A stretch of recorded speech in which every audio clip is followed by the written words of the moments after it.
Hi, Internet. It's us. So this is Sinclair, and I'm Kristen, live and in the flesh, sort of, on the internet. On your computer screen. And we're gonna answer some of the questions that you send in about sex and kink and BDSM and gender and relationships and feminism. We can always talk about feminism. So we're going to do it live for you right now. So the first question, or today's question rather, is from Emma. Can I read it? Yeah. The question is this. I've just started dating someone new, and at the same time, I'm figuring out that I might be submissive. How do I let her know that I want to be, well, taken? So, as a submissive person who has let dominant people know that you want to be taken, or non-dominant people know that you want to be taken, do you have any idea about that? Well, yes, I do. I think this isn't just going to be like Kristen's talks about what she thinks. You can chime in also, but I do have many thoughts. I think that it is very easy when you're submissive to just think like, oh, I'm submissive, so people should just sort of see that in me, and then they can take me down, and I shouldn't have to talk about it. And like, I struggle with that. I have, struggled with that in different variations, but you have to use your mouth, and not like that. And you can use your mouth if you want to. You think I'm funny. But you have to tell someone. Because otherwise, this is what Melina says. You should listen to Melina. She says, I don't really know, I'm paraphrasing her, but she says, if you don't ask for what you want, then you're never going to get it. And so, I mean, obviously, but you have to say that. You have to be direct about it. And you don't have to beat around the bush. You can be direct and talk about what you like. I think it's really hot to talk about what you like.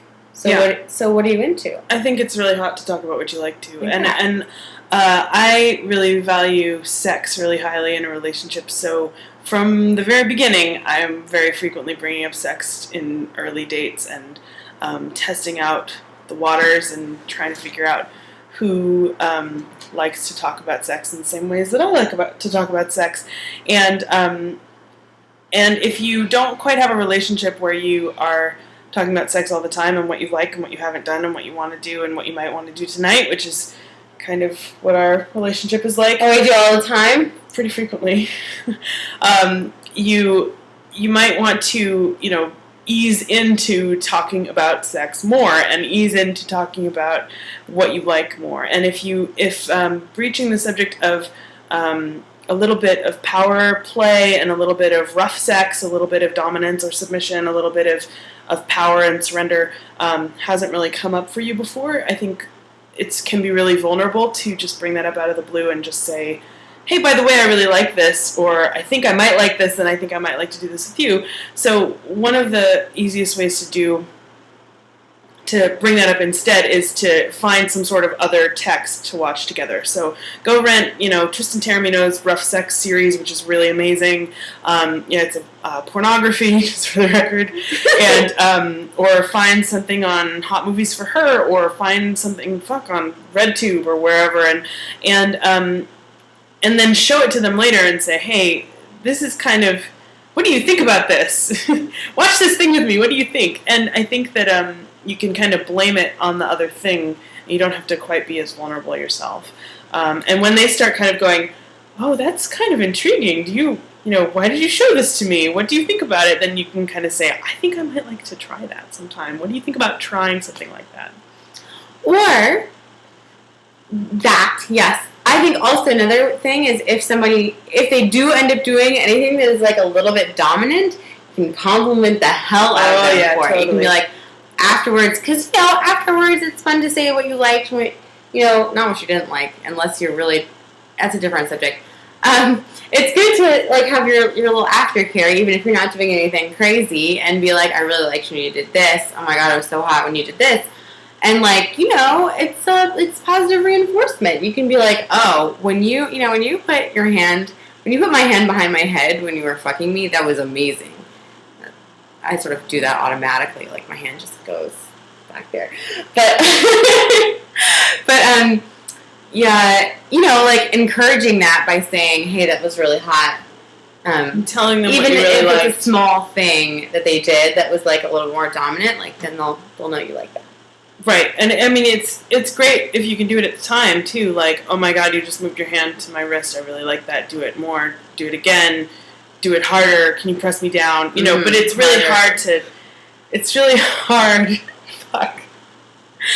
Stop. Sorry. It's really difficult to speak about those desires at the time sometimes. So if you have trouble bringing that stuff up, try bringing it up as praise after, and try using another source to encourage. And hopefully those kind of entrances into some more power play and submission or surrender will lead you to more and bigger conversations where someone can say, hey, I'd really like to be a better top. How do I do that? Hey, I'd like to really, do you know any good books on this subject? And I think... And then you can be like, hey, so I read this website. It's called Sugar Butch. Have you ever seen it? Or you might like it. You could give the advice. I did that that with my ex. I did that. It didn't really work. You could also follow the advice of what Dan Savage says and just show her this video. Oh. Okay. I think Ann Landers says that also in Dear Abby. Is they cut out the little thing and put it on their pillow. Yeah. Or their breakfast plate or something. Anyway. Okay. I think that wraps it up. That's about it. Okay. Okay. Bye. Bye.